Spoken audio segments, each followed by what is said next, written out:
Hello everyone, good evening. কেমন আছেন আপনারা সবাই? So good to have you guys. Welcome to the class. দেখতে পাচ্ছি যে অনেকে অলরেডি জয়েন করে ফেলেছে। Thank you so much for joining. And আজকে আমরা another installment in our journey towards 8.5, right? Band score 8.5 এর দিকে আমরা আরো এক ধাপ আগাবো আজকে। সো আজকে আমরা ডিপ্লোম্যাটিক এসে নিয়ে কথা বলবো। আমরা জানি যে এসে which is task 2 of the writing test is one of the most important task of writing. Writing এ আমাদের যে দুটো টাস্ক আছে তার মধ্যে 70% of the score will be from writing task 2. So আমরা writing task 2 তে significant amount of effort দিচ্ছি, তাই না?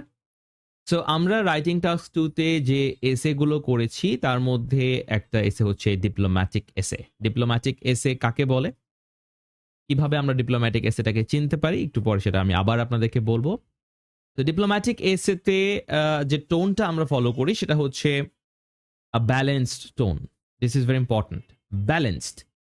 সো যখন আমরা একটা কথা বলছি তখন আমরা কিভাবে কথাটাকে প্রেজেন্ট করছি এটা কিন্তু খুব ইম্পর্টেন্ট, তাই না? আমি সাপোজ আপনাকে কেউ জিজ্ঞাসা করলো যে চা খাবেন না কফি, আপনি বলেন অবশ্যই কফি। তাহলে এখানে কিন্তু আপনার চয়েসটা খুব ক্লিয়ার, খুব distinct, that you want coffee, you don't want tea, তাই না? আপনি যদি বলেন যে অফকোর্স কফি, তার মানে আপনি কফি খাবেন, কফিটাকেই আপনি প্রেফারেন্স দিচ্ছেন। It's a very strong opinion. Diplomatic opinion কেমন হবে? তাহলে আমি কফিও খাই, চাও খাই, দুটাই ভালো। তারপর আপনি হয়তো একটা প্রেফারেন্স দেবেন, বাট এখন আমার কফি খেতে ইচ্ছা করছে। তাহলে দেখেন এখানে দুটাই কিন্তু আপনি বলছেন যে এটা ব্যালেন্সড, তাই না? You are okay with the both, but at that particular moment maybe you prefer coffee. So this is the diplomatic tone where you have a very balanced form of expression. So আমরা আজকে দুটো জিনিস করব, দুটো sample দেখবো। একটা হচ্ছে 5.5 স্ট্যান্ডার্ডের একটা ট্যাম্পলেট। আমরা জানি যে ট্যাম্পলেট এবং ফরম্যাটের মধ্যে একটা ডিফারেন্স আছে। What is the difference? Templates আর প্রি-মেড, তার মানে আগে থেকেই বোঝানো আছে যে মানে কি লিখতে হবে সেটা আগে থেকেই লেখা আছে, আপনাকে কোনো কিছু চিন্তা করতে হচ্ছে না। You just memorise it and regurgitate it in the exam. Regurgitate মানে বোঝেন? বমি করা, পেটের খাবারটাকে বের করে দেওয়া। তো যা মুখস্থ করেছেন সেটা এক্সামে যে অ্যাজ ইজ লিখে দিয়ে আসবেন। This is template 5.5 স্ট্যান্ডার্ডে। আপনারা অনেকে আমাকে হোয়াটসঅ্যাপে অনেকে বলেছেন যে স্যার আমি 6 পেতে চাচ্ছি, আপনার এই ট্যাম্পলেটটা দিয়ে 6 পাওয়া যাবে কিনা। আমি কিন্তু 6 এর জন্য কোনো রকমের ট্যাম্পলেট আপনাদেরকে দিচ্ছি না। This is only for 5.5। যদি আপনি 6 এই ট্যাম্পলেট লিখে যদি আপনি 6 পেয়ে যান, 6.5 পেয়ে যান, সেটা আপনার কপাল। বাট আমি বলবো যে অ্যাজ এ টিচার এইটা আমি আপনাদেরকে বলবো যে আপনি যদি 6 পেতে চান তাহলে আপনাকে আরেকটু এফোর্ট দিতে হবে। শুধুমাত্র এই ট্যাম্পলেটের উপরে ভরসা করে থাকলে হবে না, আরেকটু এফোর্ট দিয়ে নিজেকে কিছুটা টপিক রিলেটেড কথাবার্তা লিখতে হবে। তাহলে হয়তো যদি খোদা সহায় হয় আপনি হয়তো আরেকটু বেটার স্কোর আশা করতে পারেন। But if you are aiming for anything more than 6, 6.5, 7, 7.5, তাহলে এই ট্যাম্পলেটের যে রেসিপি এইগুলো আপনার জন্য না। এগুলো থেকে আপনাকে দূরে থাকতে হবে। এইটার যে টেম্পটেশন, অবভিয়াসলি যখনই আপনাকে একটা সহজ উপায় দেওয়া হবে আপনি এটাতে টেম্পটেড ফিল করবেন, তাই না? এই যে বিভিন্ন রকমের অ্যাডভার্টাইজমেন্ট দেখি, রাস্তায় হাঁটতে গেলে দেখি যে ব্যানার, হ্যাঁ, বিভিন্ন জায়গায়, বিশেষ করে আমাদের মালিবাগ, মৌচাকের এদিকে আমি প্রচুর পাই এটা। ব্যানার কি IELTS 7+ গ্যারান্টি, বিশাল বড় বড় ব্যানার, 7+ গ্যারান্টি। ঠিক আছে, কোর্স করলেই 7+। বা এই যে বিভিন্ন জায়গাতে আমি ইউটিউবে বা ফেসবুকে ভিডিও দিচ্ছে যে কি করতে হবে না, রিডিং এর মধ্যে কিছু পড়তে হবে না, শুধু লিস্ট অফ হেডিংস এর প্রথম 2 লাইন, লাস্টের 2 লাইন পড়লেই হয়ে যাবে। মানে বিভিন্ন ধরনের টেকনিক যেগুলো হচ্ছে শর্টকাট, মানে আপনার কিছু করতে হবে না, আপনি এইভাবে পার হয়ে যাবেন। তো এইটা আসলে খুব দুঃখজনক, এই যে এই ধরনের জিনিসগুলো, এবং মানুষ কিন্তু এগুলো একসেপ্ট করছে। তারা এটাকে সত্যি বলে মেনে নিচ্ছে বা মনে করতেছে যে মেবি এটা কাজ করবে। কেন? Because human beings don't want to West energy. মানুষ স্বাভাবিকভাবেই মানে এনার্জি ওয়েস্ট করতে চায় না। তারা চিন্তা করে যেটা করলে সহজ হবে আমি সেটা করি। এবং আমি এটা একটা ফেসবুকে সেদিন একটা পোস্ট লিখেছিলাম এটা যে আপনি প্রিপারেশন ছাড়া আইএলটিএস পরীক্ষা দেওয়া মানে হচ্ছে 22,250 টাকা পানিতে ফেলা। এটার মানে এরকম একটা চিন্তাটা আমার মাথায় আসছিল এইভাবেই যে আমাকে একজন স্টুডেন্ট, সে আমার ব্যাচে এখনো ভর্তি হয় নাই। তো সে আমাকে নক করেছে। আমি তো প্রচুর নক পাই, তাই না? এরকম অনেকে নক করে হোয়াটসঅ্যাপে প্রতিদিন, মানে কম করে হলে আমার মনে হয় 60-70 টা রেসপন্স বা আরো বেশি আমাকে করতে হয়।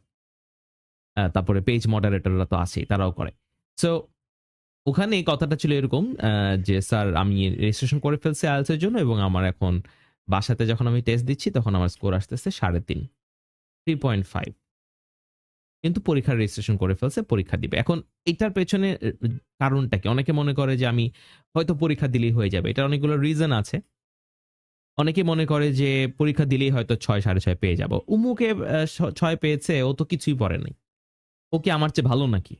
ও তো আমার চেয়ে খারাপ স্টুডেন্ট। ও 6 পাইছে। তাহলে আমি পরীক্ষা দিলে আমিও 6 পাবো। আপনার চেয়ে অনেক গাধা একজন স্টুডেন্ট, আপনার চেয়ে অনেক দুর্বল একজন ক্যান্ডিডেট আপনার চেয়ে ভালো স্কোর পেতে পারে।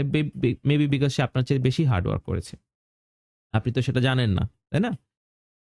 আমি ইন্টারমিডিয়েটে এ প্লাস পাইনি বলে, এসএসসিতে এ প্লাস পাইনি বলে কি আমি ইন্টারমিডিয়েটে পেতে পারি না? আজকে অনেকে বলছিল এটা যে পাশের হার কিরকম, হ্যাঁ? বাড়ছে না কমছে, স্টুডেন্টদের পড়ালেখার স্ট্যান্ডার্ড কিরকম হচ্ছে। সো দ্যাটস দ্য থিং যে একজন মানে একটা পরীক্ষা খারাপ করেছে বলে কি সে পরে এফোর্ট দিয়ে ভালো করতে পারে না? সো আপনি হয়তো একজনকে চেনেন, তাকে আপনার মনে হলো যে হ্যাঁ, আমি তো ওকে চিনি। ও তো এত ভালো স্টুডেন্ট না। ও ৭ পেয়ে গেছে। হ্যাঁ, তাহলে আমি তো পরীক্ষা দিলেই 7.5 পাবো। এরকম অনেকে চিন্তা করে কিন্তু। আমি আপনাদেরকে বলছি না, মানে ইন জেনারেল। এবং আপনাদেরকে বলছি এটার উদ্দেশ্য হচ্ছে যে আপনাদের অনেকে পরিচিত থাকতে পারে। আপনারা যখন কারো সাথে কথা বলবেন আইএলটিএস এর ব্যাপারে তখন তাদেরকে জিনিসগুলো বোঝানোর চেষ্টা করবেন। যে আসলে মানে এই যে শোনা কথা, হ্যাঁ? অমুকে এটা করছে, তমুকে এটা করছে। এবং যখন আপনি এই ধরনের বিভিন্ন রকমের টেকনিক গুলো দেখে তারপর পরীক্ষায় যাচ্ছেন, আপনি কিন্তু রেজাল্ট পাওয়ার আগ পর্যন্ত বুঝতেছেন না যে আপনার ফল্টসটা কোথায় ছিল। রেজাল্ট পেলে তারপরে গিয়ে আপনি বুঝতে পারতেছেন যে আসলে স্কোরটা ভালো হয়নি। কিন্তু ততক্ষণে কি হয়ে যায়? অনেক লেট হয়ে যায়। 99% অফ দ্য স্টুডেন্টস যারা একবার আইএলটিএস পরীক্ষাতে তারা কিন্তু দ্বিতীয়বার আইএলটিএস পরীক্ষা দেয় না। কেন? বিকজ নাম্বার 1 খুব এক্সপেনসিভ। নাম্বার 2 হচ্ছে যে অনেকে জানে, অনেকে শুনেছে যে আপনি এপ্লাই করতেছেন বা চেষ্টা করতেছেন। তারপরে জিজ্ঞাসা করে কেমন হইছে পরীক্ষার স্কোর কেমন হয়েছে, রেজাল্ট কেমন হয়েছে, কবে যাইতেছেন, ভিসা হয়ে গেছে কিনা? বিভিন্ন রকমের কথাবার্তা মানুষজন বলবে। এবং তারপরে কিন্তু একটা কি কাজ করে? একটা ফ্রাস্ট্রেশন কাজ করে যে না আমাকে দেওয়ার হবে না, আমি আর চেষ্টা করব না। তো প্রপার একটা প্রিপারেশন ছাড়া আইএলটিএস পরীক্ষাতে বসাটা একেবারেই বুদ্ধিমানের কাজ হবে না। ইট ইস absolutely not advisable. So template আপনি তখনই ফলো করবেন যখন আপনার স্কোর কম দরকার হবে। আপনি টেমপ্লেট মুখস্থ করতে পারেন। At the back of your mind you might have some backup. যদি কোনো কারণে পরীক্ষায় আপনার ১-২টা সেন্টেন্স ইউজ করতে হয় আপনি ইউজ করলেন। বাট ফুল ফরম্যাটটা, ফুল টেমপ্লেটটা মুখস্থ করা শুধুমাত্র যারা 5.5 পাচ্ছে তাদের জন্যই অ্যাডভাইজেবল। বাকিদের জন্য আমি যেটা দিব সেটা হচ্ছে একটা ফরম্যাট। ফরম্যাট এবং টেমপ্লেটের মধ্যে ডিফারেন্স কি? টেমপ্লেট হচ্ছে একটা প্রি-মেড জিনিস যেটা আগে থেকেই লেখা আছে। আপনি শুধু সেটাকে রিগার্জিটেট করবেন। আর ফরম্যাট হচ্ছে কিভাবে লিখতে হবে সেটা আমি দেখাবো আপনাদের। কিভাবে আপনি 8.5 স্ট্যান্ডার্ডের একটা এসে লিখতে পারেন, কিভাবে ইন্ট্রোডাকশন লিখবেন, কিভাবে বডি লিখবেন, কি লিখবেন ভেতরে, কি ধরনের সেন্টেন্স স্ট্রাকচার, কি ধরনের ল্যাঙ্গুয়েজ, কি ধরনের ভোকাবুলারি আপনি ব্যবহার করতে পারেন। এটার একটা ফরম্যাট। তো যারা ভালো স্কোর চাচ্ছে তাদেরকে আমি বলব যে এই 8.5 স্ট্যান্ডার্ডের ফরম্যাটটা ফলো করতে। আর যারা ৫, ৫.৫ এর জন্য প্রিপারেশন নিচ্ছে তারা শুধু এই টেমপ্লেটটা মুখস্থ করলেই হবে। ঠিক আছে? So let's get started. আমরা স্টার্ট করি। তাহলে ফার্স্ট অফ অল এসে টাইপটা একটু ক্লারিফাই করি আপনাদের কাছে। ৩ টা টাইপের এসের কথা আমি বলেছি, তাই না? এটা 3 টাইপস অফ এসে এবং এই ৩ টা টাইপের এসে এটা আমরা যে ভাগ করলাম, ৩ টা ভাগে ভাগ করলাম। কিসের ভিত্তিতে আমরা ভাগটা করলাম? এই ভাগটা কিভাবে করলাম? টোনের ভিত্তিতে করলাম। ওকে? এসের যে tone, the tone of your এসে। একটা হচ্ছে স্ট্রং টোন, ভেরি স্ট্রং, যেখানে opinion should be clear throughout the essay. Throughout. Clear throughout the essay. পুরো এসেতে এটা ক্লিয়ার হতে হবে। আপনি কি বলতে চাচ্ছেন, আপনি কাকে সাপোর্ট করতেছেন, সেটা পুরো এসেতে কি থাকবে? ক্লিয়ার থাকবে। কোনো কনফিউশন থাকবে না। It would be clear throughout the essay. আপনি ইন্ট্রোডাকশনে বলে দিবেন আপনি কি সাপোর্ট করতেছেন নাকি এগেনস্টে আছেন। এবং বডি প্যারাগ্রাফে আপনি আপনার মতামতটাকেই ক্ল্যারিফাই করবেন, ব্যাখ্যা দিবেন, এক্সপ্লেনেশন করবেন, এক্সাম্পল দিবেন। কনক্লুশনে যে আপনি আবারও সেটাকে রিস্টেট করবেন, রিইটারেট করবেন। This is strong opinion. সেকেন্ডটা কি? সেকেন্ডটা হচ্ছে the second one is diplomatic opinion. Diplomatic অপিনিয়নটা কি? What is a diplomatic opinion? Balanced, যেটা আমি বলছিলাম যে balanced discussion. It is a balanced discussion in the body para but clear in the conclusion. কনক্লুশনে গিয়ে কিন্তু ক্লিয়ার হতে হবে। when you are in the conclusion your opinion should be clear। তার মানে আপনি যখন বডি প্যারাগ্রাফটা লিখতেছেন, ইন্ট্রোডাকশনটা লিখতেছেন, তখন আপনি সরাসরি নিজের কোনো মতামত প্রেজেন্ট করবেন না। আপনি বলে দিবেন না যে আপনি আসলে এটাকে এগ্রি করেন নাকি ডিসএগ্রি করেন, আপনি এটাকে সাপোর্ট করেন না অপোজ করতেছেন, এরকম কোনো কিছু আপনি বলবেন না যখন আপনি ইন্ট্রোডাকশন লিখতেছেন। বডি প্যারাগ্রাফ যখন লিখতেছেন তখনও আপনি নিজের কোনো মতামত দিবেন না। যখন কনক্লুশনে যাবেন finally, then you will say that আমার কাছে মনে হচ্ছে দিস ইজ বেটার। কিভাবে এটা আমরা চিনবো, কি ধরনের প্রশ্ন আসতেছে, এটা আমি একটু পরে দেখাচ্ছি। Third one, number 3, the last one is objective opinion. এটা হচ্ছে একটা নিউট্রাল টোন। কি ধরনের tone? Neutral. Through out the essay জিনিসটা নিউট্রাল থাকবে এবং কনক্লুশনে যে আমরা কোনো অপিনিয়ন দিব না, আমরা শুধু একটা সাজেশন দেব। কি দিব? Suggestion. We are only giving suggestions. তার মানে এখানে সরাসরি আমরা নিজেদের কোনো মতামত কিন্তু বলছি না। We are not giving my opinion at all. ইন্ট্রোডাকশনও না, থ্রু আউট দ্য বডিতেও না। বিকজ সব বিষয়ে তো আমার মতামত থাকতে হবে তা না, তাই না? সব বিষয়ে আমার নলেজ থাকতে হবে, সব বিষয়ে আমার একটা রেসপন্স থাকতে হবে, এরকম কি ব্যাপারটা? No, that's not the case. তাহলে আমরা অন্যরা কি বলতেছে সেই কথাটাকে আলোচনা করব, এন্ড দেন কনক্লুশনে যে আমি একটা সাজেশন দেব যে এটা করা উচিত বলে আমি মনে করি। ওকে, আচ্ছা। So now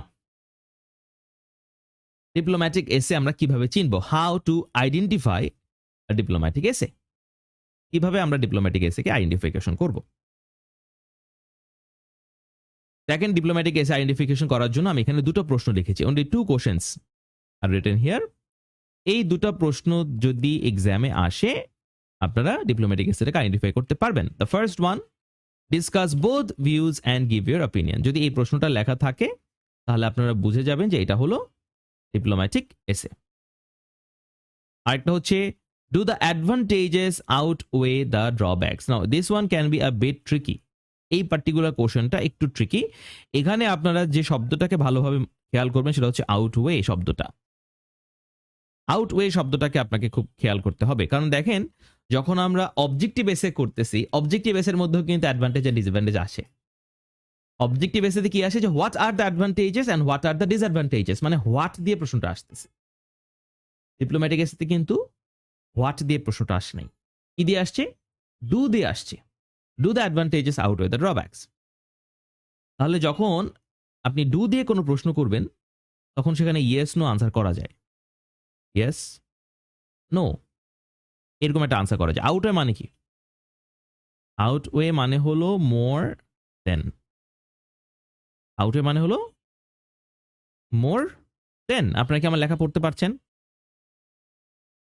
can you guys read my handwriting? আচ্ছা, থ্যাংক ইউ।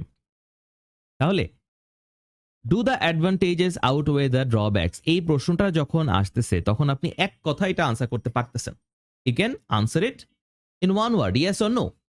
আপনি বলতে পারেন ইয়েস, অ্যাডভান্টেজ বেশি ডিসঅ্যাডভান্টেজ কম, অথবা ইউ ক্যান সে না, ডিসঅ্যাডভান্টেজ বেশি অ্যাডভান্টেজ কম। You can say yes or no. But যখন আমি বলছি what are the advantages and what are the disadvantages, তখন কিন্তু আপনি এটা বলতে পারছেন না। তখন কিন্তু আপনাকে দুটাই লিখতে হচ্ছে ইন ডিটেলসে। দ্যাট ইজ অ্যান অবজেক্টিভ এসে। এটার মধ্যে অনেকে কনফিউশন করে ফেলে। তো আপনারা আউটওয়ে শব্দটাকে খেয়াল করবেন। আউটওয়ে জায়গায় যদি মোর দেন থাকে তাহলেও কিন্তু সেম ডিপ্লোম্যাটিক এসে হবে। যদি আউটওয়ে জায়গায় মোর দেন বলে, do you think advantages are more than the disadvantages, তাহলেও সেম হবে। ওকে, আমরা আজকে যে এসেটা করবো সেটা এই কোশ্চেনটা থেকে আমরা একটা এক্সাম্পল দেখবো আজকে। অলরাইট, আচ্ছা, তাহলে let's look at the question. আমরা একটা স্যাম্পল কোশ্চেনের দিকে তাকাই। আচ্ছা, কোশ্চেনে যাওয়ার আগে এসএ স্ট্রাকচারটা আমি দিয়েছি এখানে, সেটা একটু আমরা রিভিজিট করি। এসএ স্ট্রাকচার কিভাবে আমরা 8.5 স্ট্যান্ডার্ডের এসএ লিখব। This is for 8.5 standard. Alright, প্রথমে ইন্ট্রোডাকশন লিখতে হবে। টোটাল আমরা 4টা প্যারাগ্রাফ করি, তাই না? We are going to write 4 paragraphs. First one হবে introduction.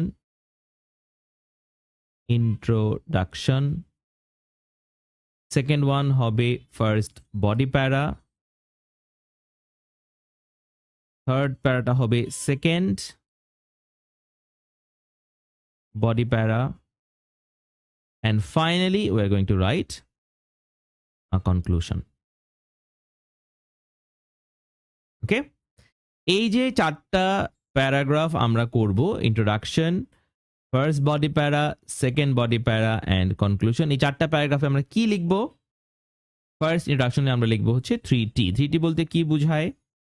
যাদের মনে আছে তারা একটু কমেন্টে লিখে ফেলেন ঝটপট। ফার্স্ট বডি প্যারাতে লিখতে হবে আইসি। আইসি দিয়ে কি বোঝায়?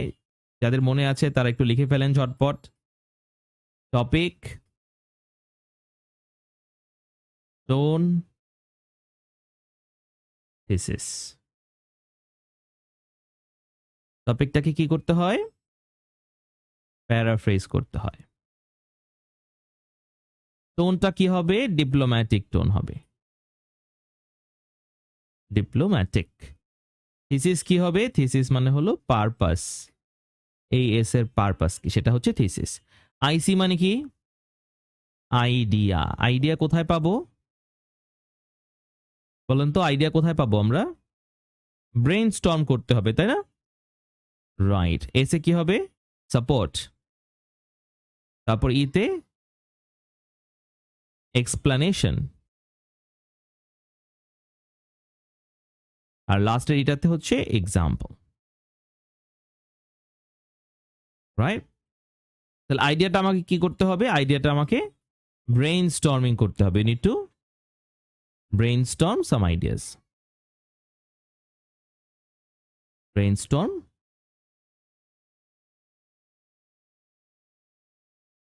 ideas. যখন আইডিয়াটা আমরা পেয়ে গেলাম ব্রেইনস্টর্মিং করে, তারপরে সাপোর্ট বের করব কিভাবে? আইডিয়াকে প্রশ্ন করতে হবে হোয়াই অথবা হাউ। এইভাবে যখন আইডিয়াকে প্রশ্ন করব তখন আমরা সাপোর্ট পাবো। এই সাপোর্টটার একটা এক্সপ্লেনেশন দিতে হবে এবং ফাইনালি আমাকে একটা এক্সাম্পল দিতে হবে। এক্সাম্পলেরও কিন্তু কি আছে? কিছু ধরন আছে, তাই না? সেকেন্ড বডি প্যারাতেও আমরা সেম কাজটা করব। আইডিয়া, সাপোর্ট, এক্সাম্পল এবং এক্সপ্লানেশন, এই 3টা কাজ আমরা করব। রাইট, থ্যাংক ইউ যারা কমেন্টে লিখেছেন, আপনাদের কমেন্টগুলো আমি পড়েছি, thank you so much. Right, correct, ঠিক আছে। তাহলে এক্সপ্লানেশন এবং তারপরে যখন আমরা ফাইনালি লিখতেছি সেটা হচ্ছে এক্সাম্পল। এক্সাম্পলের কথাটা আমি আর একটু ক্লিয়ার করি। এই যে ই ফর এক্সাম্পল, তাই না? এই ইতে হলো এক্সাম্পল। তো 2 রকমের এক্সাম্পল আছে। একটা হচ্ছে পার্সোনাল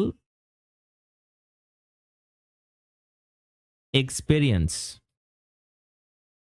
পার্সোনাল এক্সপেরিয়েন্স মানে হলো যে আপনার অভিজ্ঞতা থেকে আপনি বলবেন। আরেকটা হচ্ছে নলেজ। নলেজ মানে হলো কোনো ধরনের স্ট্যাটিস্টিক্স যদি আপনি জানেন, কোনো একটা স্পেসিফিক কান্ট্রির উদাহরণ বা কোনো একটা স্পেসিফিক কেসের উদাহরণ যদি আপনি জানেন, তাহলে আপনি এটা লিখতে পারেন। এটা হচ্ছে নলেজ বেসড এক্সাম্পল। আরেকটা হচ্ছে পার্সোনাল এক্সপেরিয়েন্স, মানে আপনি কোনো কিছু নিজের অভিজ্ঞতা থেকে লিখতেছেন, মানে আপনি এটা আপনার নিজের জীবনে আপনি দেখেছেন, এটা হচ্ছে পার্সোনাল এক্সপেরিয়েন্স। তাহলে এক্সপেরিয়েন্স থেকে যে এক্সাম্পলটা আমরা লিখি সেটা হচ্ছে একটু ন্যারেটিভ টাইপের হয়, যে আমি এটা দেখেছি, আমার শহরে এটা হয়েছে, বা আমার দেশে এটা হয়েছে, বা আমার বন্ধুর সাথে এটা হয়েছে, আমার সাথে এটা হয়েছে। এগুলো হচ্ছে পার্সোনাল এক্সপেরিয়েন্স। আর যখন আমরা নলেজ বেসড এক্সাম্পল দিচ্ছি তখন হচ্ছে আমরা কি বলতেছি, যে একটা গবেষণায় দেখা গেছে, অমুক গবেষণাটা দেখা গেছে, অমুক রিসার্চ বডিরা এটা দেখেছে, এটা হচ্ছে পার্সোনাল নলেজ। ওকে, সো নলেজ বেস একটা হতে পারে, আরেকটা হতে পারে কি এক্সপেরিয়েন্স থেকে। দুটাই ওকে, দুটাই ফাইন, যে কোনো আপনারা লিখতে পারেন। কনক্লুশনে যে আমরা কি করব, আবার আমাদের নিজেদের অপিনিয়নটা দিব। আমাদের অপিনিয়নটা কোথায় থাকবে? কনক্লুশনে থাকবে। তার মানে এটা কিন্তু আমরা ইন্ট্রোডাকশনে দেইনি। ইন্ট্রোডাকশনে আমরা আমাদের অপিনিয়ন দিব না, আমরা কনক্লুশন অপিনিয়ন দিব, যেহেতু এটা একটা ডিপ্লোম্যাটিক এসে। ওকে, ডিপ্লোম্যাটিক এসেতে আমরা আমাদের অপিনিয়নটা একদম সবার শেষে দিব। তাহলে এটা হচ্ছে এই যে ব্যান্ড 8.5 স্ট্যান্ডার্ডের স্ট্রাকচার। ওকে, আচ্ছা, তাহলে আইডিয়াটাকে ব্রেনস্টর্ম করতে হবে, তারপর আইডিয়াকে হোয়াই বা হাউ দিয়ে প্রশ্ন করলে আমরা সাপোর্ট পাবো, সাপোর্টের একটা এক্সপ্লেনেশন দিব এবং ফাইনালি আমরা একটা এক্সাম্পল দেব। এক্সাম্পলটা কিরকম হতে পারে, হয় দিব পার্সোনাল এক্সপিরিয়েন্স থেকে অথবা দিব নলেজ থেকে। ওকে, আচ্ছা, তাহলে ওভারঅল এই স্ট্রাকচারটা ফলো করে আমরা লিখব। এখন আমরা একটা স্যাম্পল কোশ্চেন দেখি। This is A sample question. সবাই একটু প্রশ্নটা দেখেন। In some countries, in some countries, কিছু কিছু দেশে, তাহলে কিছু কিছু দেশে কি হয়, সাম কান্ট্রিজ, তাহলে কোন দেশ চিন্তা করতে পারেন। Citizens R allowed to keep এ গান ইন দেয়ার হোম, বন্দুক রাখতে পারে সিটিজেনরা তাদের বাড়িতে। Do the advantages of this outweigh the disadvantages. দেখেন আউটওয়ে শব্দটা আছে, তাই না, যে শব্দটা আমি বলেছিলাম যে খুব গুরুত্বপূর্ণ, আউটওয়ে শব্দটা বলেছে। তারপরে আবার এটাও বলেছে discuss and give your opinion, এটাও বলেছে। বাট এটা হচ্ছে একটা general instruction, this is not the question. The question is this, যেখানে কোশ্চেন মার্ক আছে। তাহলে discuss and give your opinion বা discuss both views and give your opinion. তাহলে বোথ ভিউজ বলতে এখানে কি বোঝাচ্ছে, একটা ভিউ হচ্ছে যে বাড়িতে পিস্তল রাখা যাবে, বন্দুক রাখা যাবে, আরেকটা হচ্ছে যাবে না, তাই না। এই হচ্ছে দুটা ভিউ। যেমন এই যে এখানে দেখেন, এই যে এই বুড়িমা, উনি কিন্তু একটা রাইফেল নিয়ে দাঁড়িয়ে আছে, তাই না, বন্দুক নিয়ে দাঁড়িয়ে আছে। সো এটা ওয়েস্টার্ন কান্ট্রির মধ্যে মোটামুটি অনেকগুলো কান্ট্রিতেই এই জিনিসটা আছে, ইউরোপেরও অনেক দেশে ইট ইজ অ্যালাউড। বাট সবচেয়ে বেশি যদি আমি বলি তাহলে হচ্ছে আমেরিকা। এই পার্টিকুলার টপিকটা একেবারে আমি বলবো যে আমেরিকার জন্যই তৈরি করা আর কি। আমেরিকাতে এটা সবচেয়ে বেশি, বিকজ আমেরিকাতে ওদের কনস্টিটিউশন বা আমরা যেটাকে বলি সংবিধান, এই সংবিধানের একটা ধারায় এটা লেখা আছে যে যারা citizens they can have firearms, তারা বন্দুক রাখতে পারবে। আপনারা হয়তো অনেকেই জানেন যে আমেরিকাতে একটা গৃহযুদ্ধ হয়েছিল, একটা সিভিল ওয়ার হয়েছিল, যেখানে সাউদার্ন স্টেট এবং নর্দার্ন স্টেট এরা হচ্ছে যুদ্ধ করেছিল। এটার একটা আউটকাম ছিল যে তাদের যে কৃতদাস প্রথা ছিল, ব্ল্যাক যারা আফ্রিকান আমেরিকান যাদের করে আফ্রিকা থেকে ধরে নিয়ে এসেছিল, কৃতদাস হিসেবে যারা ইউজ করতেছিল, তাদেরকে একটা রাইটস দেওয়া হয় যে বা তাদেরকে মুক্ত করে দেওয়া হয় এটার আউটকাম হিসেবে। তো সেই গৃহযুদ্ধ বা সিভিল ওয়ারের পরবর্তী সময়ে এই সংবিধানটা লেখা হয়েছিল, ডিক্লারেশন অফ ইন্ডিপেন্ডেন্স বলে। তো এই ডিক্লারেশন অফ ইন্ডিপেন্ডেন্সের মধ্যে তখন তারা বন্দুক রাখার একটা ধারা রেখেছিল, বিকজ যেহেতু একটা গৃহযুদ্ধ হয়েছে, মানুষ তখনও পুরোপুরি নিজেদেরকে সেফ ফিল করতো না। তো দে থট যে it would be a good idea to have arms. আমাদের দেশে যেরকম আমরা মুক্তিযুদ্ধের সময় সাধারণ মানুষ বন্দুক হাতে নিয়েছে, সবাই যুদ্ধ করেছে, তারপরে মুক্তিযুদ্ধের পরে কিন্তু অস্ত্র সমর্পণ একটা ইভেন্ট হয়েছে, ওইখানে সবাই অস্ত্র জমা দিয়ে দিয়েছিল, তাই না। 99% লোকজন তারা তাদের অস্ত্র জমা দিয়ে দিয়েছে, যেটার আমাদের এখন আর প্রয়োজন নাই। বাট আমেরিকাতে সেটা হয় নাই। যুদ্ধের পরে, গৃহযুদ্ধের পরে তারা একটা আইন করেছে বা একটা ধারা করেছে যে সবার যার কাছে যা অস্ত্র আছে তোমরা রাখতে পারো, কোনো সমস্যা নাই, পিপল ক্যান হ্যাভ গানস। এবং এই বর্তমান সময়ে এই পর্যন্ত এখন পৃথিবীতে সবচেয়ে বেশি যদি আমি বলি যে ডোমেস্টিক্যালি কোথায় সবচেয়ে বেশি পিস্তল আছে, বন্দুক আছে, তাহলে সেটা আমেরিকাতে। মানুষজন রাইফেল বলেন, শর্টগান বলেন, হ্যান্ডগান বলেন, যে কোনো ধরনের গোলা বারুদ তারা বাসায় রাখতে পারে, হুইচ ইজ আনবিলিভেবল। আমাদের দেশের কনটেক্সটে যদি আমরা চিন্তা করি, আমরা অনেকে কখনো বন্দুক ধরেও দেখিনি, তাই না, টাচই করি নাই, সেখানে ওরা ওদের বাসায় রাইফেল শর্টগান এগুলো রাখতে পারতেছে। এবং কিছু কিছু স্টেটের এখানে আইন কানুন ডিফারেন্ট। কিছু স্টেট আছে যেখানে নিয়ম নীতি খুবই সিম্পল। তার মানে কিছু দেশ আছে, স্টেট আছে বা জায়গা আছে যেখানে ধরেন আপনি জাস্ট একটা, মানে আপনার একটা আইডি কার্ড থাকলে আপনার পিস্তল কিনতে পারবেন। জাস্ট একটা ID, for example driver's license, photo ID, আপনার ছবি আছে, এরকম যে কোনো একটা আইডি, একটা গভর্নমেন্ট যে কোনো একটা আইডি দিলেই আপনাকে ওরা একটা পিস্তল দিবে। বাট ওরা একটা ব্যাকগ্রাউন্ড চেক করে, ব্যাকগ্রাউন্ড চেকটা এফবিআই করে যে আপনি আপনার কোনো সন্ত্রাসী কর্মকাণ্ডের সাথে যুক্ত আছেন কিনা, এরকম একটা ব্যাকগ্রাউন্ড চেক হয়। বাট এটাও খুব সীমিত, খুব এক্সটেন্সিভ কিছু না। তো যারা ওখানকার নাগরিক, আমেরিকার স্থানীয় নাগরিক যারা, তাদের জন্য এই ব্যাকগ্রাউন্ড চেকটা খুবই সামান্য। আর যারা বাইরের, তাদের জন্য হয়তো আরেকটু এক্সটেন্সিভ। সো এই পার্টিকুলার টপিকটা যখন আমি আপনাদের জন্য আজকে স্যাম্পল আনসারটা লিখতেছিলাম, আমার কাছে মনে হয়েছে যে ঘুরে ফিরে যায় বারবার আমেরিকার কথাটাই আমার মাথায় এসেছে। বিকজ অন্যান্য অনেক দেশেই যেমন সুইজারল্যান্ডেও মানুষজন পিস্তল রাখতে পারে, দেশে মানে তাদের ওই রাইটটা আছে, বাট মানুষজনের কাছে এত বন্দুক নাই যতটা আমেরিকাতে আছে। সো এখানে আমরা কিছু আইডিয়া জেনারেট করতে পারি যে কেন এটা করা হচ্ছে, তাই না? Why do you think people have should have guns? তাই না? আপনাদের কি মনে হয় যে আসলে কি সিটিজেনদের কাছে বন্দুক থাকলে ভালো না খারাপ? ধরেন আমাদের দেশে যদি আমরা বন্দুক রাখতে পারতাম, কি হইতো, কি সমস্যা হইতো বা কি সুবিধা হইতো? তাহলে এখানে আমরা এই যে দুইটা পার্ট পাচ্ছি, তাই না? টপিকের এখানে দুইটা অংশ পাচ্ছি। একটা হচ্ছে keep A gun at home, এটা একটা, এটাকে অনেকে সাপোর্ট করতেছে, তাই না? তাহলে এটা হতে পারে আমাদের টপিক 1 বা প্রথম গ্রুপ 1 যারা এটাকে সাপোর্ট করতেছে যে হ্যাঁ, সবাই বাসায় বন্দুক রাখুক, right? It should be allowed. আরেকটা হচ্ছে ডু নট কিপ আ গান অ্যাট হোম, না, বন্দুক রাখা ঠিক হবে না বাসায়। তো এটা আরেকটা টপিক নাম্বার 2, মানে দুইটা পক্ষ আর কি, তাই না? তাহলে আপনারা একটু আমাকে আইডিয়া দেন, আপনাদের কমেন্টগুলো আমি পড়তে চাই, যে গান বাসায় রাখলে কি লাভ, অ্যাডভান্টেজ কি? এখানে আমাদের প্রশ্ন কি বলেছে? অ্যাডভান্টেজেস আউটওয়ে ডিসঅ্যাডভান্টেজ কিনা, তাই না? অ্যাডভান্টেজেস আউটওয়ে ডিসঅ্যাডভান্টেজ কিনা, তাহলে সুবিধা এবং অসুবিধা, পজিটিভ এবং নেগেটিভ দুটাই, তাই না? বলতে হবে। তাহলে আপনারা একটু কমেন্ট করেন।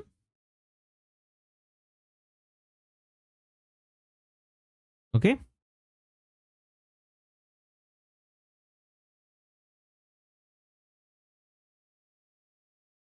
আপনারা একটু কমেন্ট করেন, আপনাদের কমেন্ট আমি পড়ি। কি মনে হয় যে কেন বাসায় গান রাখা উচিত? যে বাসায় কেন আমরা গান রাখবো? হতে পারে যে আহ, বাসায় চুরি ডাকাতি, তাই না, রবারি, অথবা সেফটি সিকিউরিটি, এটা হতে পারে। আচ্ছা, আর কি হতে পারে? এটা একটা রিজন হতে পারে, তাই না? যে বাসায় যদি কোনো চুরি ডাকাতি হয়, কোনো রবারি হয়, কেউ অ্যাটাক করে, তাহলে আমি আমার সেলফ ডিফেন্স বা আমার হোম প্রোটেকশন বা আমার পার্সোনাল প্রোটেকশনের জন্য আমি বন্দুক রাখতেছি বাসায়। This is one reason why we should have guns. এটা দ্য মোস্ট অবভিয়াস রিজন, তাই না? এছাড়া আর কি হতে পারে? আর কি লজিক থাকতে পারে? বাট আদার লজিক আর দেয়ার যে আমরা বাসায় বন্দুক রাখবো নিজেদের সেলফ ডিফেন্স ছাড়া? আর কোনো রিজন কি আছে? একটু চিন্তা করেন, অ্যাটলিস্ট দুটো আইডিয়া দিলে ভালো হয়। সেলফ ডিফেন্স, সেফটি সিকিউরিটি, এটা তো আছেই, এটা একই কথা, তাই না? আর কি? What else? পার্সোনাল সেফটির কথা তো আমি বুঝলাম, বাসায় রবারি বা চুরি ডাকাতি থেকে নিজেকে বাঁচানো, এটা তো আমি বুঝতে পেরেছি। এছাড়া আর কি হতে পারে? একটু একটু ভাবেন, একটু কমেন্ট করেন। যেমন একটু আগে যেটা আমি বলছিলাম যে কনস্টিটিউশনাল একটা রাইটস, তাদের কনস্টিটিউশনাল রাইট, তাদের মানে নাগরিক অধিকার এটা, তাদের সংবিধানে লেখা আছে যে তারা পিস্তল রাখতে পারবে, তাহলে তারা রাখবে, এটাও হতে পারে।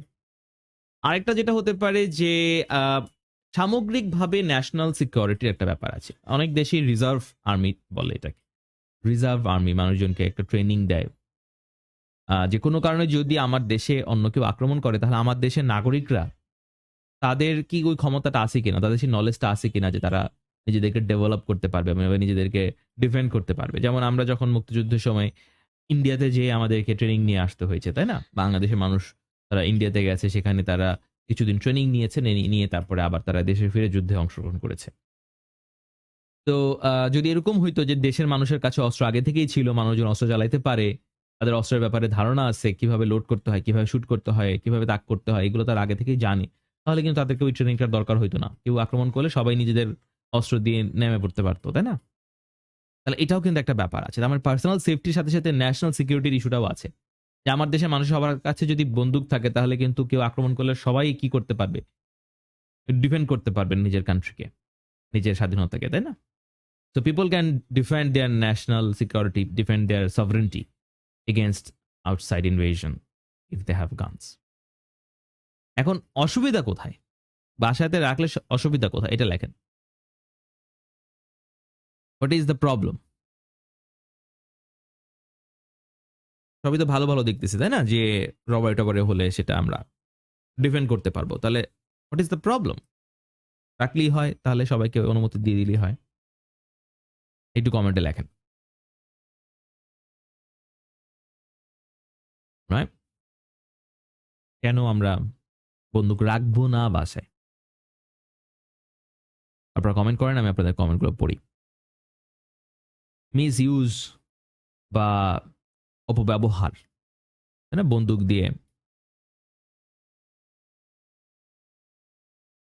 দিয়ে অপব্যবহার করা।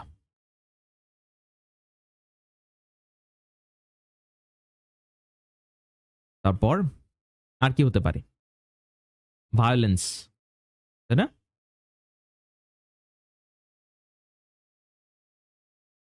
ভায়োলেন্সটা একটা হতে পারে, তাই না?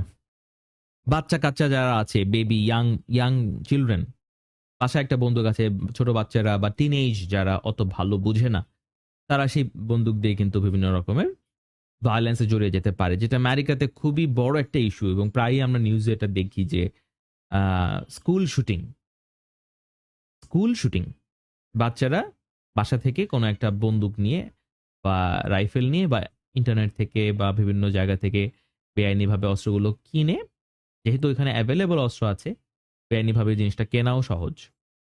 তো সেটাকে কিনে তারপরে গিয়ে দেখা গেল স্কুলে তার সাথে যারা খারাপ ব্যবহার করেছে, তার ফ্রেন্ডদের মধ্যে যারা তার সাথে খারাপ ব্যবহার করেছে বা ক্লাসমেট যারা তার সাথে খারাপ ব্যবহার করেছে, তাদেরকে গুলি করে মেরে ফেলতেছে।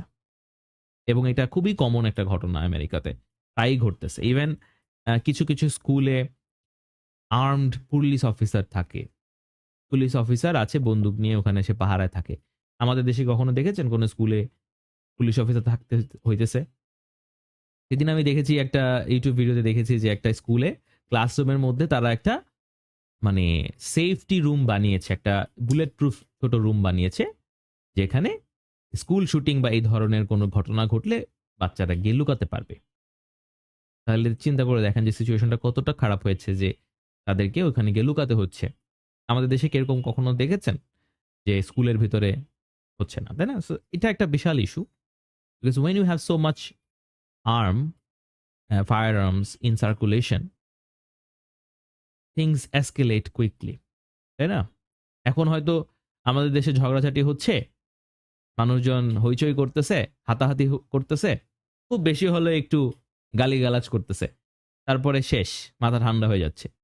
কিন্তু যদি এখন পকেটে একটা পিস্তল থাকতো, তাহলে কি হইতো? তখন দেখা যেত রাগের বসে হয়তো গুলি মেরে দিচ্ছে, মেরেই ফেললো। Very common.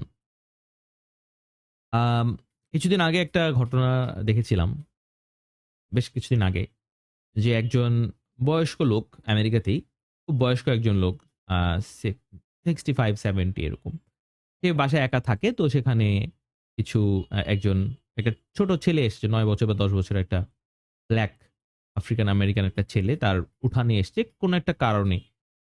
তো সে তাকে গুলি করে দিচ্ছে, শটগান দিয়ে গুলি করে মেরে ফেলছে। কেন? বিকজ সে ভয় পাইছে। হ্যাঁ, সে বলছে যে আমি সেলফ ডিফেন্স করছি, আমি তো জানি না এটা কি, আমি ভাবছি যে সে ডাকাত, এই জন্য মেরে ফেলছে। এবং তার কিন্তু কোনো আইনগত কোনোভাবে তাকে কিন্তু কোনো বিচার হয়নি তার, বিকজ হ্যাঁ, তার বাসায় আরেকজন ঢুকছে, সে ভয় পাইছে, সে আত্মরক্ষা করছে, সেখানে এই অধিকার তার আছে। তো এটাও একটা বিষয়, ঠিক আছে? সো এইগুলো হচ্ছে আমাদের এগেইনস্টের আইডিয়া, যেগুলো আমরা লিখতে পারি।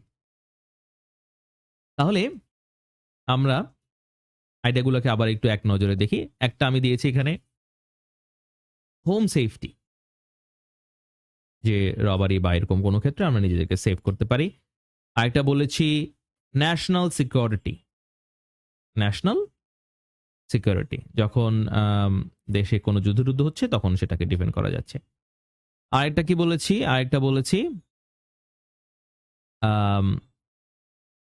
Economic value.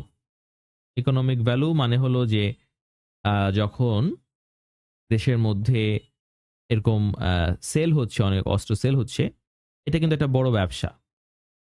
ডোমেস্টিক মার্কেটে যদি সেল হয়, বন্দুক সেল হয়, তাহলে এটাও একটা ব্যবসা না? তবে বাংলাদেশের মানুষ বন্দুক চালায় না, তাহলে আপনি বন্দুক কেনেনও না, তাহলে বাংলাদেশে বন্দুক তৈরি করেও কোনো লাভ হবে না। বাংলাদেশে কেউ বন্দুক বিক্রি করতে চাইলে এটার কোনো কাস্টমার পাওয়া যাবে না, বিকজ এটা বেআইনি বা এটা অনেক ঝামেলা, মানুষজন কিনতে পারবে না।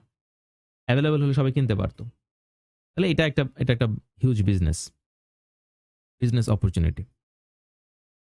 অ্যাক্সিডেন্টাল ডেথ, এটা একটা হতে পারে। অ্যাক্সিডেন্টাল ডেথ, যেটা আমরা বলছিলাম যে বাসায় রাখলে অসুবিধা যেটা, তো এটা হচ্ছে আমাদের সুবিধাগুলো, পজিটিভ অ্যাডভান্টেজ, আর এটা হচ্ছে আমাদের নেগেটিভ। অ্যাক্সিডেন্টাল ডেথ, হঠাৎ করে যেরকম গুলি করে মেরে ফেললো বা অ্যাক্সিডেন্টলি মিসফায়ার হলো। ভায়োলেন্সটা এনকারেজ হয়, মানুষজন সহজেই ভায়োলেন্সে জড়িয়ে পড়ে, এটা আরেকটা নেগেটিভ সাইড। এবং সিভিল ওয়ার হতে পারে, অনেকের কাছে যদি বন্দুক থাকে তখন গৃহযুদ্ধ লেগে যেতে পারে, যেমন আফ্রিকান কান্ট্রিগুলোতে যেটা আছে, মানুষের হাতে হাতে বন্দুক, এবং এটার কারণে কিন্তু সেখানে সিভিল ওয়ার কন্টিনিউ হচ্ছে, থামতেছে না। তো এইটাকে আমরা এখন এই স্ট্রাকচারে লিখব। ফার্স্ট বডি প্যারা, প্রথম ইন্ট্রোডাকশন 3T, তারপরে ফার্স্ট বডি প্যারা, সেকেন্ড বডি প্যারা এবং কনক্লুশন। প্রথমে আমরা 8.5 স্ট্যান্ডার্ডে একটা স্যাম্পল আনসার দেখি। তো দেখেন ইন্ট্রোডাকশনে আমি কি লিখেছি, how did I start the introduction. আমরা এখানে 3টা পার্ট লিখেছি, 3টা বাক্য। তো প্রথমে যে কথা বলেছি যে in many parts of the world, in many parts of the world, এটা হচ্ছে যে ইন মেনি কান্ট্রিজের synonym. In many parts of the world, পৃথিবীর বিভিন্ন জায়গায়। People can keep firearms at home, তাহলে গান, ওখানে বলেছিল গান, গানের পরিবর্তে আমরা এটা বললাম ফায়ার আর্মস। পৃথিবীর বিভিন্ন জায়গায় মানুষ বাসায় ফায়ার আর্মস বা গান রাখতে পারে। ফায়ার আর্ম মানে হলো গানস। তাহলে এটা হচ্ছে আমাদের টপিক। টপিকটাকে আমরা এখানে প্যারাফ্রেজ করে লিখলাম। এখন আমরা এখানে টোনটা দিব। টোন হচ্ছে এখানে কিন্তু আমি আমার মতামত সরাসরি বলবো না, সো ডিপ্লোম্যাটিক এসের টোনটা আপনারা খুব ভালোভাবে খেয়াল করেন এখানে যে কিভাবে আমি লিখেছি। মূল পয়েন্টটাকে, মূল আইডিয়াটা এখানে লিখতে হবে। অ্যাডভান্টেজ এবং ডিসঅ্যাডভান্টেজের মধ্যে মূল যেটা, প্রধান যেটা আইডিয়া আপনি পেয়েছেন সেটাকে লিখতে হবে। এখানে কিন্তু নিজের মতামত দেওয়া যাবে না, ঠিক আছে? খুব ভালোভাবে খেয়াল করবেন। হোয়াইল দিয়ে শুরু করেছি, যখন আমরা জানি যে হোয়াইল দিয়ে বাক্য শুরু করলে বাক্যের মাঝখানে একটা কমা দিতে হয়, এই হচ্ছে সেই কমাটা। কি লিখেছি যে হোয়াইল দ্য প্রপোনেন্টস, প্রপোনেন্টস মানে হচ্ছে যারা পক্ষে কথা বলে, naturally point out the matter of personal safety, এটা হচ্ছে আমার মেইন আইডিয়া।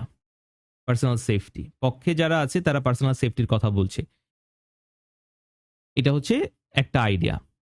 দি অপোনেন্টস, অপোনেন্টস মানে যারা বিপক্ষে আছে, অন্য এটার এগেনস্টে আছে যারা, voice their concerns about accidental deaths and increased violence, এটা হচ্ছে এগেনস্টের মূল আইডিয়া। এখানে দেখেন আমি কিন্তু কোনো নিজের মতামত দিই না, একটাবারও কি আমি আমার কথা বলেছি? বলিনি। আমি বলেছি দ্য প্রপোনেন্টস, যারা এটাকে সাপোর্ট করে, দি অপোনেন্টস যারা এটার বিপক্ষে আছে। আমার নিজের কথা কিন্তু এখানে আমি বলছি না। ডিপ্লোম্যাটিক এসেতে আমাদের মতামতটা আমরা কনক্লুশনে দিব, তার আগে আমরা ডিসকাস করব। কিভাবে লিখেছি দেখেন, the proponents naturally point out, naturally মানে স্বাভাবিকভাবেই, যারা এটার পক্ষে আছে তারা স্বাভাবিকভাবেই বলছে যে পার্সোনাল সেফটির ইস্যুটাকে তারা মেনশন করছে। আবার যারা অপোনেন্টস আছে, যারা এটা বিপক্ষে আছে, তারাও কি করছে? ভয়েস দেয়ার কনসার্ন, এখানে একটা কথা বলেছে দেখেন, ভয়েস দেয়ার কনসার্ন। ভয়েস দেয়ার কনসার্ন মানে কি? তাদের দুশ্চিন্তাটাকে জানাচ্ছে। ভয়েস করা মানে কোনো কিছুর ব্যাপারে প্রতিবাদ করা বা কোনো কিছুকে জানানো, যে যারা এটার বিপক্ষে আছে তারা তাদের দুশ্চিন্তাটা, এই যে অ্যাক্সিডেন্টাল ডেথ এবং ইনক্রিজড ভায়োলেন্স নিয়ে তাদের দুশ্চিন্তাটাকে জানাচ্ছে, মানুষের কাছে তারা প্রকাশ করছে। ফাইনালি আমরা কি লিখেছি? আমাদের থিসিস স্টেটমেন্টটা লিখেছি। টোন গেল, টপিক গেল, এখন আমরা থিসিস লিখেছি। কিভাবে লিখেছি দেখেন, I think both these views have merits and warrant further discussion. Warrant further discussion. Warrant মানে প্রয়োজন, ওয়ারেন্ট করা মানে হচ্ছে দরকার, নিড। তাহলে আমার মনে হয় দুইটা বিষয়ে কি আছে, দুই পক্ষেরই যুক্তি আছে। মেরিট মানে হলো যুক্তি, বা মেরিট মানে হলো পজিটিভ দিক। বাসায় রাখারও পজিটিভ দিক আছে, আবার বাসায় রাখার নেগেটিভ দিক আছে, না রাখার পজিটিভ দিক আছে। তো বোথ সাইডে কি আছে, মেরিট আছে। এই বিষয়টাকে আমাদের আরো ভালোভাবে ডিসকাশন করতে হবে। তো এই ভিউটা আরো ফার্দার মানে আরো আরো ডিসকাস করতে হবে। তাহলে এই কথাটা আমাদের ইন্ট্রোডাকশনে আমরা লিখলাম, টপিক, টোন এবং থিসিস ডান। এবার আমরা ফার্স্ট বডি প্যারাগ্রাফে চলে আসছি। সবাই আমরা ফার্স্ট বডি প্যারাগ্রাফটা একটু পড়ি, দেখেন কি লিখেছি। When it comes to personal safety, কিভাবে বাক্যগুলো শুরু করতেছি এগুলো খুব গুরুত্বপূর্ণ। When it comes to personal safety, যখন পার্সোনাল সেফটির কথা আসে, যখন পার্সোনাল সেফটির কথা আসে, কিপিং আ গান, তাহলে এই যে আইএনজি দিয়ে জিরান্ট করে লিখেছি, কিপিং আ গান at home might be the ultimate option. যখন পার্সোনাল সেফটির কথা আসে তখন বাসায় একটা বন্দুক রাখার চেয়ে ভালো কোনো অপশন নাই, the ultimate option. With proper training citizens will probably feel safer, এখানে শব্দ বলেছি প্রবাবলি, ঠিক আছে, মাইট বি। এই ধরনের শব্দগুলো আমরা ব্যবহার করব যখন আমরা টাস্ক টু লিখতেছি। মনে রাখবেন যে টাস্ক টুতে অ্যাবসলিউশন দেওয়া যায় না, মানে অ্যাবসলিউট ভাবে কোনো কথা বলাটা ভালো না। অনলি, মাস্ট, হ্যাঁ, এইভাবে বলা যাবে না, একটু সেখানে একটু লিওয়ে রাখতে হবে। লিওয়ে, LEEWAY একটা শব্দ বলেছি, লিওয়ে মানে একটু একটু জায়গায় রাখতে হবে, মুভমেন্ট, একটু ফ্লেক্সিবিলিটি রাখতে হবে। Might be, probably, could be, likely, এগুলো হচ্ছে সেই লিওয়েটা, ঠিক আছে। So with proper training citizens will probably feel safer, যদি প্রপার ট্রেনিং পায় তাহলে সিটিজেনরা সেফ ফিল করবে। If they have access to firearms, তাহলে যদি প্রপার ট্রেনিং থাকে তাহলে সিটিজেনরা ভালো ফিল করবে যদি তাদের কাছে বন্দুক থাকে, ফায়ার আর্মস থাকে।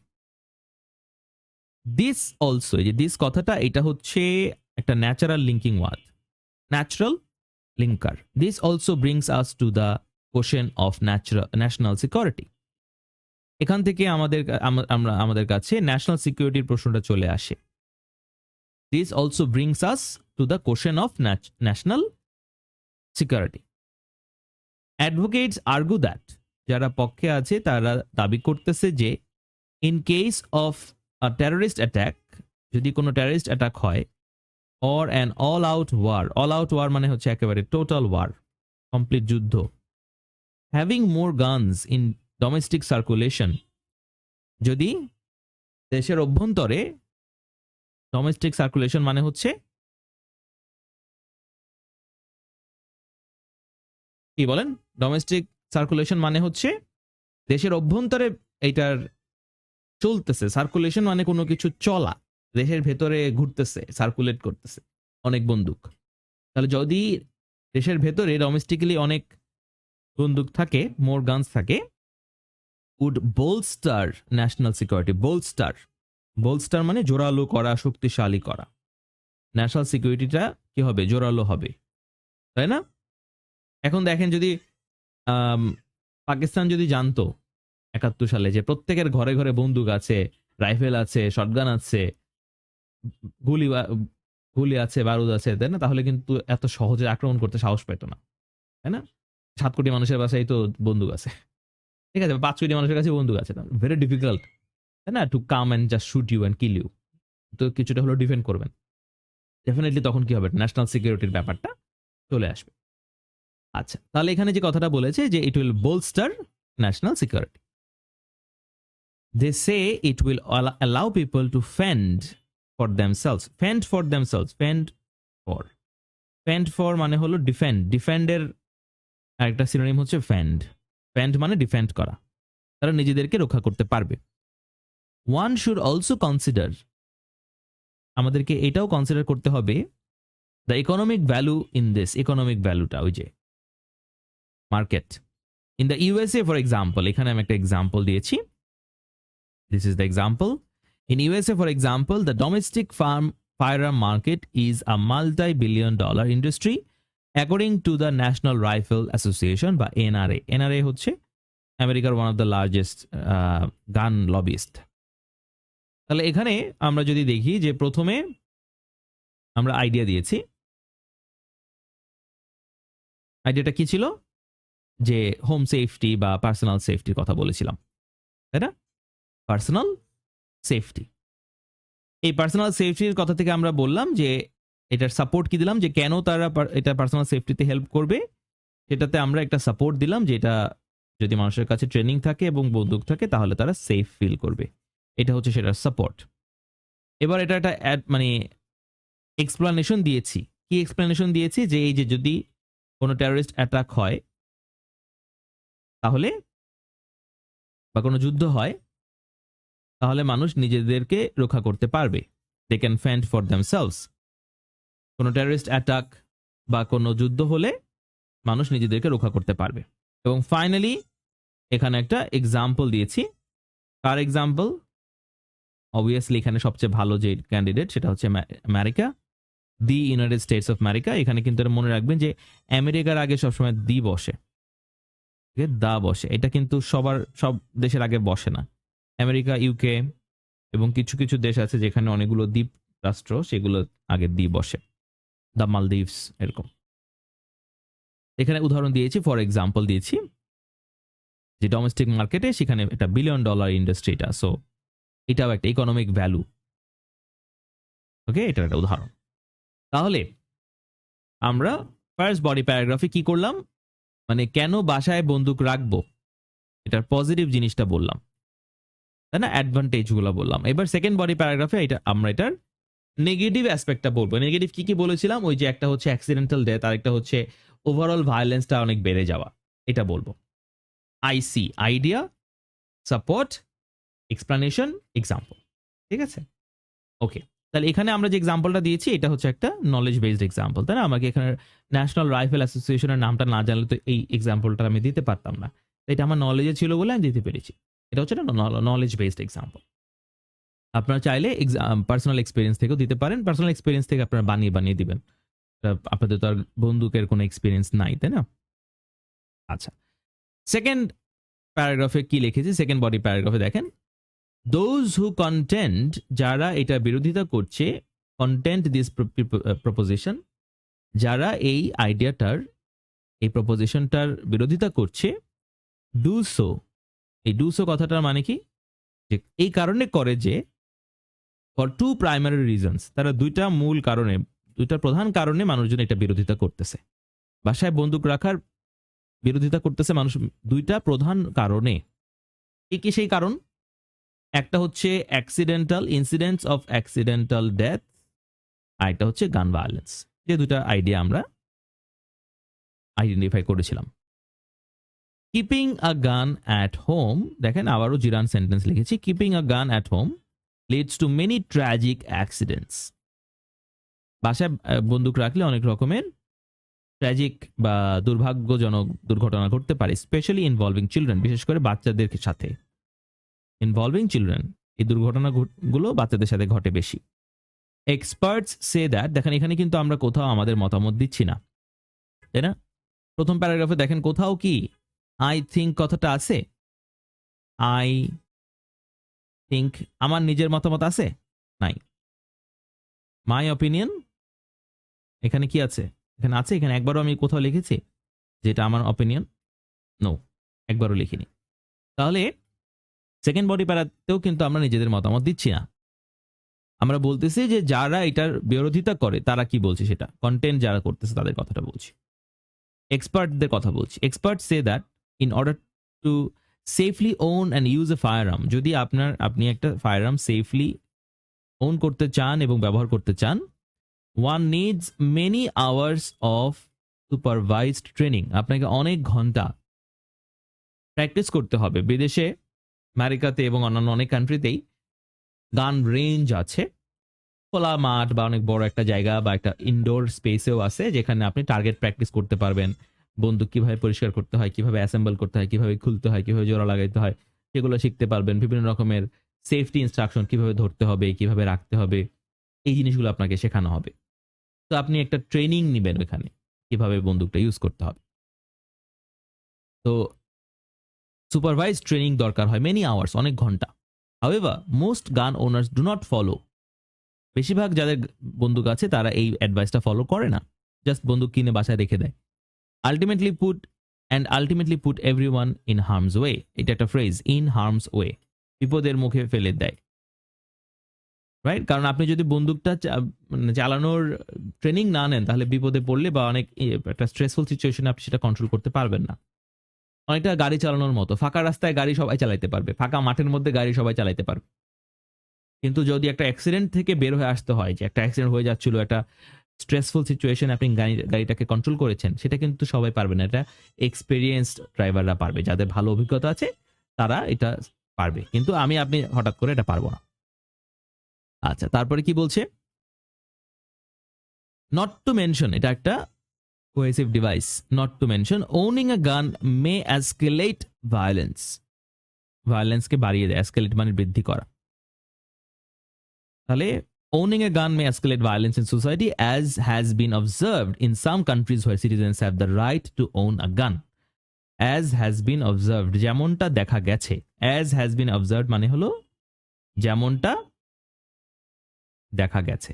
In some countries, কিছু কিছু দেশে, where যেখানে সিটিজেনদের কি আছে? বন্দুক রাখার অধিকার আছে। রাইট, রাইট মানে হলো অধিকার থাকা। তাহলে এখানে আবারও আমরা একই কাজ করেছি, আইডিয়া লিখেছি। We have written our idea. কি আইডিয়া ছিল? অ্যাক্সিডেন্টাল ডেথ, গান ভায়োলেন্স, এটা ছিল আমাদের আইডিয়া। এটাকে আমরা সাপোর্ট করেছি। কিভাবে সাপোর্ট করেছি? এই যে এখানে আমরা বলেছি যে এটার কারণে অনেক ট্র্যাজিক অ্যাক্সিডেন্ট হয়, বিশেষ করে বাচ্চাদেরকে নিয়ে অ্যাক্সিডেন্ট ঘটে। তারপরে আমরা এটা একটা এক্সপ্লেনেশন দিয়েছি, আমরা এক্সপ্লেইন করেছি এটা। কি এক্সপ্লেনেশন দিলাম? এক্সপার্টরা কি বলছেন যে আমাকে সুপারভাইজ ট্রেনিং নিতে হবে, কিন্তু অনেকেই এটা ফলো করে না। এবং তারপরে আমরা একটা উদাহরণ দিয়েছি, কিন্তু উদাহরণটা পার্সোনাল এক্সপিরিয়েন্স থেকে দেওয়া, এটা কিন্তু কোনো স্ট্যাটিস্টিক্যাল উদাহরণ না। এটা হচ্ছে অভিজ্ঞতা থেকে, নিজের এক্সপিরিয়েন্স থেকে, যে অনেক দেশে এটা দেখা গেছে। এই যে কথাটা যে অ্যাজ হ্যাজ বিন অবজার্ভড, এটা হচ্ছে অনেক দেশে দেখা গেছে যে সিটিজেনরা, যাদের গান আছে, তারা ভায়োলেন্সটা বৃদ্ধি করে ফেলে সমাজে। তাহলে এখানে আমরা কিন্তু সরাসরি কি দেইনি, কোনো স্ট্যাটিস্টিক্যাল উদাহরণ দেইনি, ঠিক আছে? No statistical example, rather we have given example from our own experience. Clear এই পর্যন্ত সবাই? সবাই ক্লিয়ার? আচ্ছা, so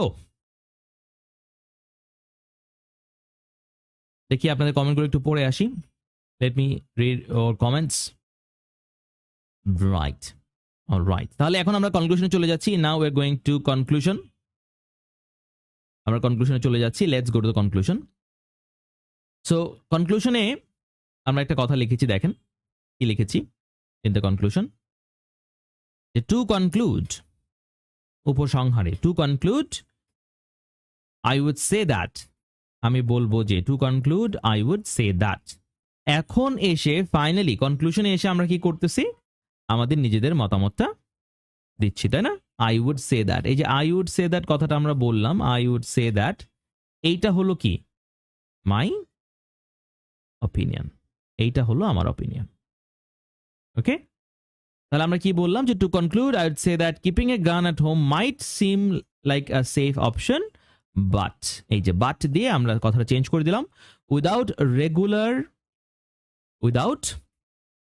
regular and comprehensive training, যদি আপনার রেগুলার এবং কম্প্রিহেন্সিভ ট্রেনিং না থাকে, this can lead to disastrous outcomes for innocent people, এটা থেকে ডিজাস্টার হতে পারে, ভয়ঙ্কর সব ফলাফল ঘটনা ঘটতে পারে। আউটকাম মানে result. Therefore in my opinion the risks far outweigh the benefits. তাহলে আমি বলতে চাচ্ছি যে এটার যে রিস্ক মানে কি? ডিসঅ্যাডভান্টেজ, তাই না? ড্রব্যাক অথবা ডিসঅ্যাডভান্টেজ, যেটা এই ডিসঅ্যাডভান্টেজটাই বেশি। ডিসঅ্যাডভান্টেজটা আউটওয়ে করতেছে কাকে? বেনিফিটকে। বেনিফিট মানে কি? বেনিফিট মানে হলো পজিটিভ অথবা অ্যাডভান্টেজ। তাহলে আউটওয়ে শব্দটার আগে যেটা লিখবো সেটাই বেশি। তাহলে আমরা বলে দিলাম যে কি করতেছে, এটা আউটওয়ে করতেছে কাকে? বেনিফিটটাকে আউটওয়ে করতেছে। তাহলে this is my conclusion, this is my opinion. To conclude I would say, in my opinion মানে হচ্ছে I would say keeping a gun at home might seem like a safe option, হতে পারে যে এটা একটা safe option মনে হতে পারে, বাট অ্যাকচুয়ালি এটা কি না, it's not a safe option. Alright, এতটুকু আমাদের ক্লিয়ার হলো। তাহলে এখন আমরা যাচ্ছি একটা 5.5 স্ট্যান্ডার্ডের স্যাম্পল আনসার দেখব। এবার আমরা একটা 5.5 এর স্যাম্পল আনসার দেখব। Okay okay, this is a template. Alright, template মানে কি? ট্যাম্পলেট মানে হচ্ছে যেটা আপনি মুখস্থ করবেন। তো এখানে আসলে আমার বলার কিছুই নাই, nothing much I would say. আপনারা যেটা করবেন সেটা হচ্ছে সরাসরি মুখস্থ করে এটা লিখে দিবেন। ওকে, তো আসেন আমরা তাহলে ইন্ট্রোডাকশনটাতে চলে যাই। Let us see the introduction.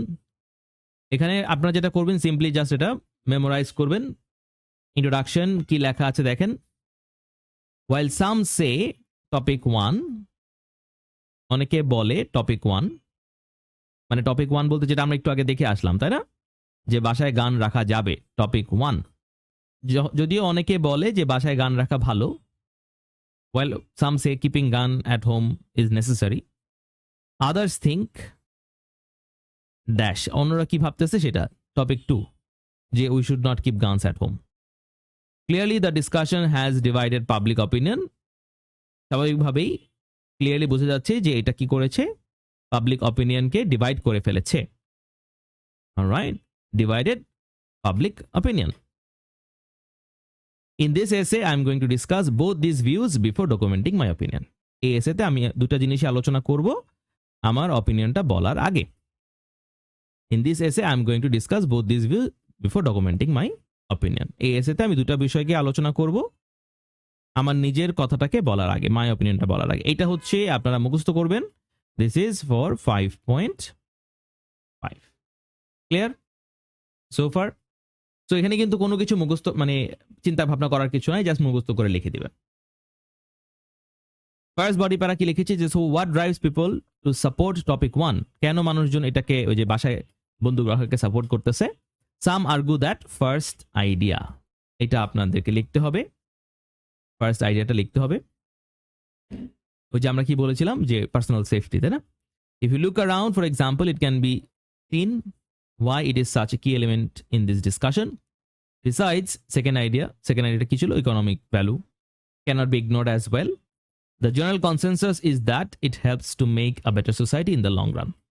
Apart from this, third idea কি ছিল? third idea right, তাই না? constitutional right is another viable argument. তারপরে ফর এক্সাম্পল, কার এক্সাম্পল? ওই যে আমেরিকার যে এক্সাম্পলটা আমরা দিয়েছি। এটা স্ক্রিনশট নিয়ে রাখেন, এটা আপনারা মুখস্থ করবেন। সেকেন্ড বডি প্যারাগ্রাফ, এটাও memorized. There are on the contrary several factors, কি আছে? বেশ কিছু ফ্যাক্টর আছে that propel people to support topic 2। বেশ কিছু ফ্যাক্টর আছে যেটা প্রপেল মানে হচ্ছে কাউকে উদ্বুদ্ধ করা। টপিক 2 মানে কোনটা? যে আমরা বাসায় বন্দুক রাখবো না, সেটা। To begin with, first idea কি ছিল? Accidental death is very much critical in this case. It is already recognized that it creates many facilities তো হবে না, এখানে কি হবে? যদি যেহেতু নেগেটিভ হয় তাহলে many drawbacks লিখবেন, ঠিক আছে? যদি ফ্যাসিলিটি হয় ফ্যাসিলিটি লিখবেন, আর যদি ফ্যাসিলিটি না হয় তাহলে ড্রব্যাক, এখানে ড্রব্যাক লিখবেন। ওকে, এটা আমি দুটো অপশন দিলাম, ঠিক আছে? ফ্যাসিলিটিও হতে পারে, ড্রব্যাকও হতে পারে। যদি প্রবলেমেটিক কোনো কিছু হয় তাহলে ড্রব্যাক, আর যদি ভালো কিছু হয় তাহলে facility. In addition, second idea কি ছিল? যে আমাদের ভায়োলেন্স বেড়ে যাচ্ছে। another byproduct of this phenomenon, for instance, it leads to some developments in regular harmonious way of life. ডেভেলপমেন্টের জায়গায় যদি নেগেটিভ হয় তাহলে নেগেটিভ কিছু একটা লিখবো আমরা। কি লিখবো? নেগেটিভ। ডেভেলপমেন্ট হচ্ছে যদি পজিটিভ কিছু লিখতাম, আজকের এই সেটা তো এটা নেগেটিভ, তাই না? তাহলে যদি নেগেটিভ হয় তাহলে ডেভেলপমেন্টের উল্টাটা লিখবেন, লিডস টু সাম। ডেভেলপমেন্ট শব্দটার আগে শুধু হার্মফুল অ্যাড করে দেন, তাহলেই হবে। যদি নেগেটিভ কিছু হয় তাহলে ডেভেলপমেন্ট শব্দটার আগে হার্মফুল ডেভেলপমেন্ট লিখে দিবেন, তাহলেই হবে। ওকে, দুটো করে অপশন দিচ্ছি আপনাদের। ভালো হলে ফ্যাসিলিটি, খারাপ হলে ড্রব্যাক। ভালো হলে ডেভেলপমেন্ট, খারাপ হলে harmful development. Lastly, third idea might be another outcome of this practice. People all around the globe are experiencing more often than not An increase in this which no doubt result in even more progress for the world. এখানে এই যে progress শব্দটা positive, যদি negative হয় যেমন আজকে এসেটা negative, এই ক্ষেত্রে প্রগ্রেসের জায়গায় আপনারা কি লিখবেন? মোর detrimental